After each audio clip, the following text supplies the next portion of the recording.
Hey everyone, Lemon here. Today we're going to see if Star Wars Empire at War is worth playing 10 plus years after release. Empire at War was first released back in 2006, which was... hang on a sec.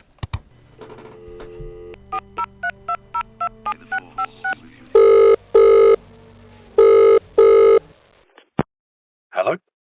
What year is it? 2021, remember? 2021. Huh. Where was I? Ah yes, release date. First released in 2006. That's right, 15 years ago. What the... Anyway, Empire at War was positively received overall upon release, and I have some fond memories from playing this in my teens. My goal here today is to see if this game stands up to 2021, to give it a brief review for those who may want to play it. With that out of the way, let's play!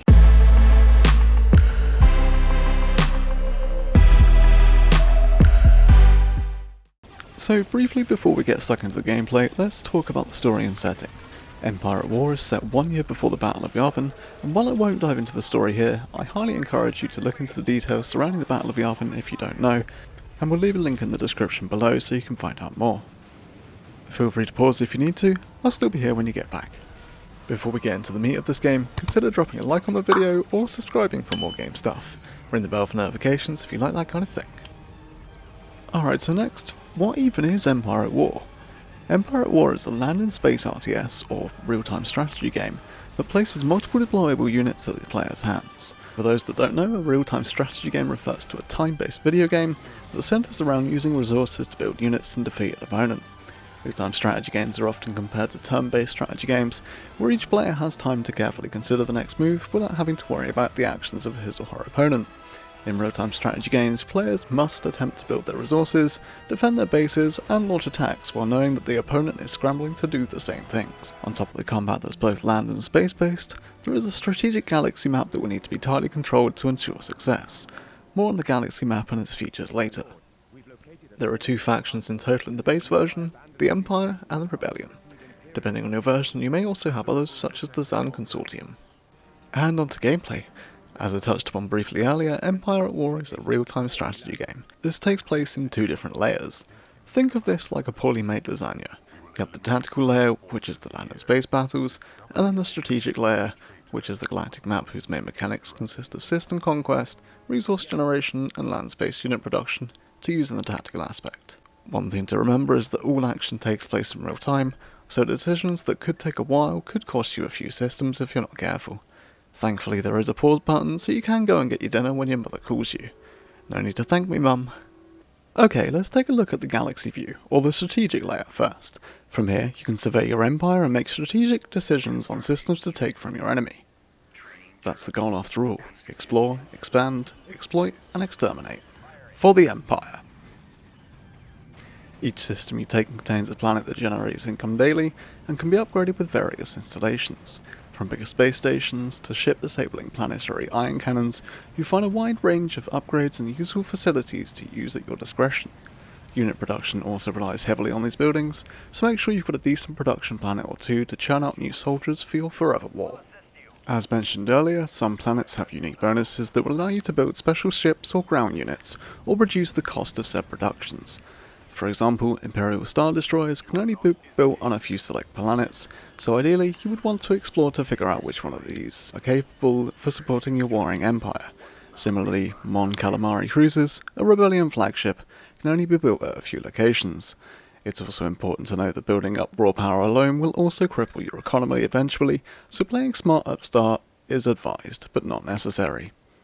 Okay, on to the second layer, tactical. This will come into play when two factions collide on the strategic map to trigger a land or space battle. In space, the defenders are given an advantage with any previously built space stations that can be capable of providing much needed reinforcements, if required. There are various construction points that you can take to gain an advantage if you need one.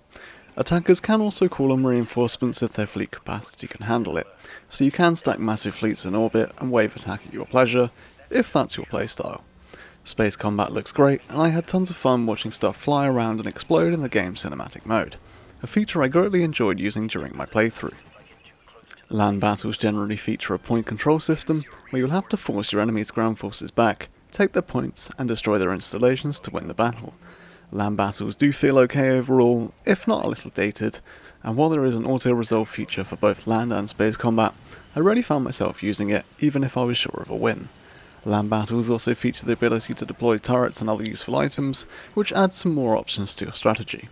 Similar to space battles, there is a cap on the amount of ground units you can deploy at once, with the limit increasing as you take more strategic points. Another fun feature in Empire at War is the hero units. Generally they're incredibly powerful and can easily swing the tide of battle if used appropriately. Don't be shy to send a hero into a dangerous situation, they're likely to come out on top. Heroes feature Emperor Palpatine himself through to Boba Fett, R2-D2, C-3PO and many more. They can be used in both land and space battles. While heroes are fairly difficult to kill, they are not immortal, and if killed they will enter a cooldown state before you can use them again. Okay, and now onto graphics and sound. So, as you would expect, 15 years after a game's release means 15 years of progress in both departments. While the graphics can seem a little dated at times, I found myself ignoring the obviously bad ones in favour of game mechanics and sounds.